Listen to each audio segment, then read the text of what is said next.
Today I'm going to be showing you guys how to replace the window regulator in an E46 3 Series. First thing we need to do is disconnect the battery because we will be working with the airbag. Disconnect the 13mm nut from the stud that secures the negative terminal to the body of the car. Next, we'll remove the door panel. We'll use our non-marring pry tool to remove the trim at the top of the door. We'll use our Torx bit to remove the 2 screws that secure the door panel at the top. We'll pry out the trim piece in the door handle and remove another screw that is hidden behind that. Next, we'll remove the 2 plastic trim pieces that secure the door handle and remove the 2 screws behind the door handle. Once that's done, we can pop all of the clips using our special non-marring pry tool to wedge between the door panel and the door. We'll disconnect the white plastic connector from the door latch itself and disconnect the speaker connections. As you can see here, the bottom of the vapor barrier on my door was not properly sealed, and when it rained, this was allowing rain to seep and leak into the passenger side rear floor of my car. Our next step is to remove the airbag, which we can do safely because the battery is disconnected. We'll use a screwdriver to release the clip and disconnect the plug. Here's a closer look at the airbag. Now be careful with this step. You want to try to save the vapor barrier and reuse it if possible. If you tear it, it's pretty much useless. And at this point, I'll remove all of the old butyl tape from the door itself.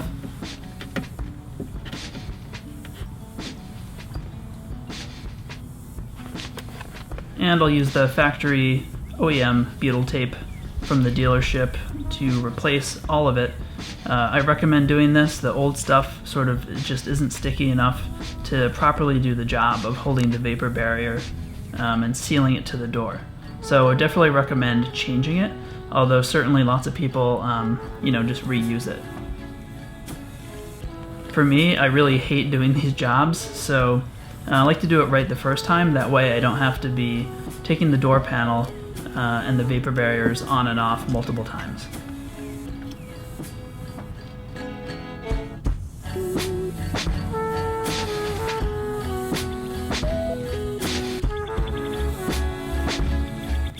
And as you can see here, I'm just following like the witness marks of where the old butyl tape was and replacing it with the new stuff.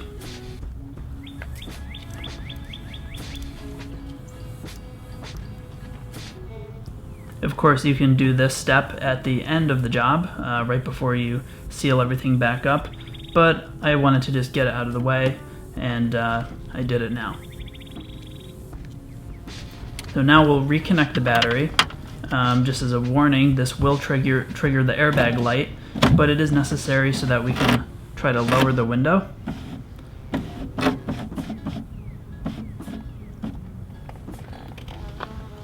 I'm going to make sure that the 2 holes where I can access the 8mm bolts that secure the window to the regulator, as you can see here is a close-up, I'll be lowering it down.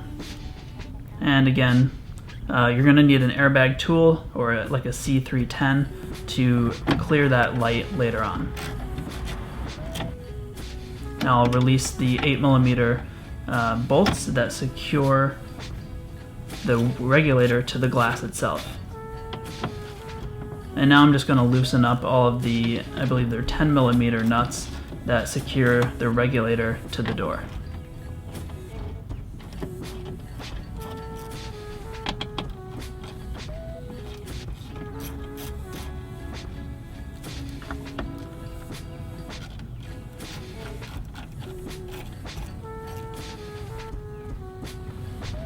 And I'll disconnect the power cable from the motor for the regulator. And then you're going to use some Torx bits to remove the 3 nuts from the motor, and then rotate it clockwise and pull it away from the regulator. Now you can definitely replace the motor, but it's typically not necessary. Just inspect the plastic gear to make sure it's not cracked or broken.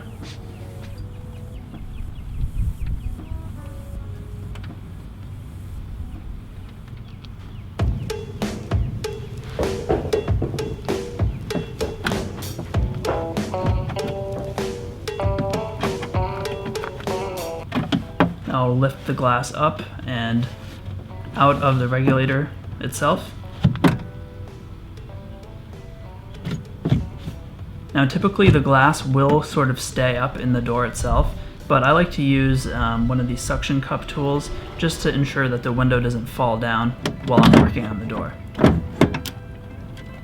Now we will remove the old regulator. There's a zip tie on this one I had to snip. I'm not sure if that was factory or not, or if someone did that when they replaced it previously.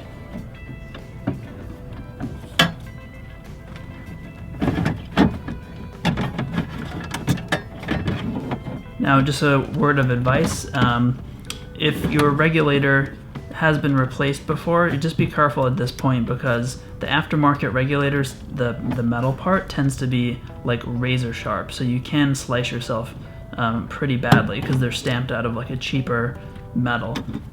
This is a factory one, so it's pretty smooth. You can see my right hand here holding it without any problem. That's because it's pretty good quality, it's factory.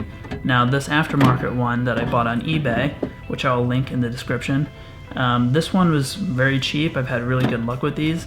The downside is that the metal that it's like stamped and cut out of isn't finished to a very high degree. So it's like razor sharp. You have to be very careful with these not to cut yourself, and really just take your time when you're placing that regulator back into the door. Now this part's pretty easy. Just, find those 3 access points, get the nuts started onto the studs. Keep everything loose at this point.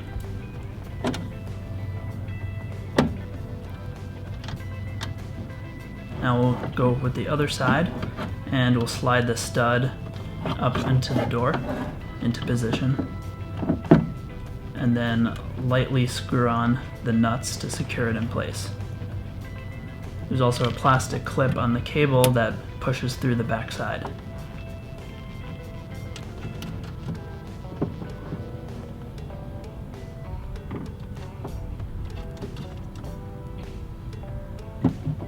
And we'll push our motor back into the new regulator and rotate it counterclockwise.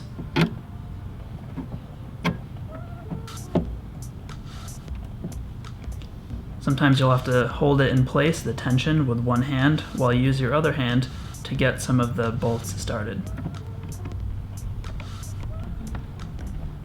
And then we can torque down the 3 bolts with our Torx bit that secure the motor to the regulator. And we'll connect the power clip.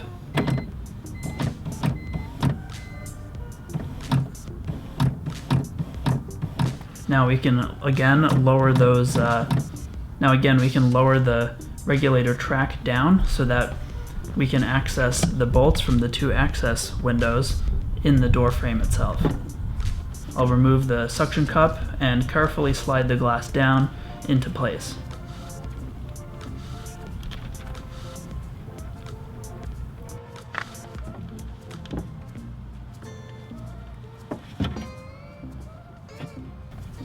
Now, just as a side note, the small 8mm bolts here, they can be kind of tricky. You have to just, work with it to slide it into the regulator.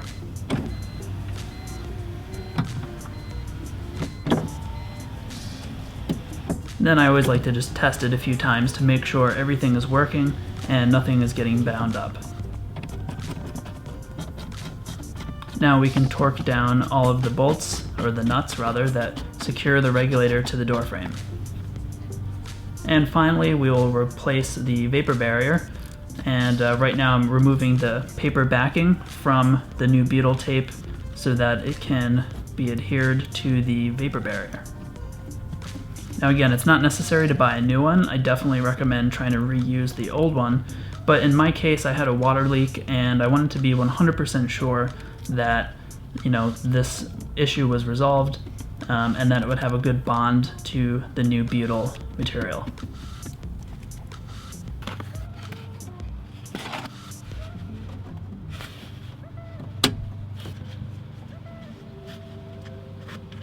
Now you'll feed some of the cables through the access holes in the new vapor barrier, and then just carefully sort of massage the foam right against the door panel of the car and make sure you get a good connection.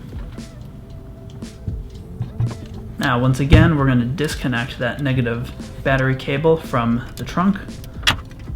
That way we can plug in the airbag.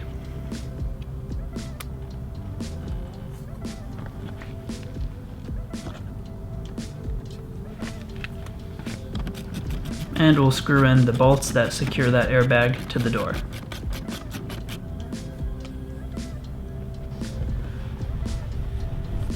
Now we're ready to plug the speakers back in. Push in really easily. There's 2 on this model with the HK sound. If yours has like a base model sound, you may have less speakers.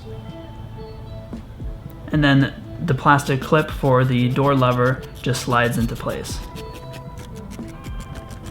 And finally, you can see here the door panel is being replaced, and I'm tightening all of the Torx bolts that secure the handle and the panel to the door. Lastly, we'll reconnect that negative battery terminal. And always remember to clean the glass, because customers hate when you don't clean the glass.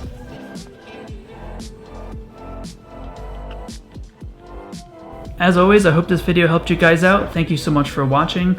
If this helped you guys, please smash that like button and subscribe.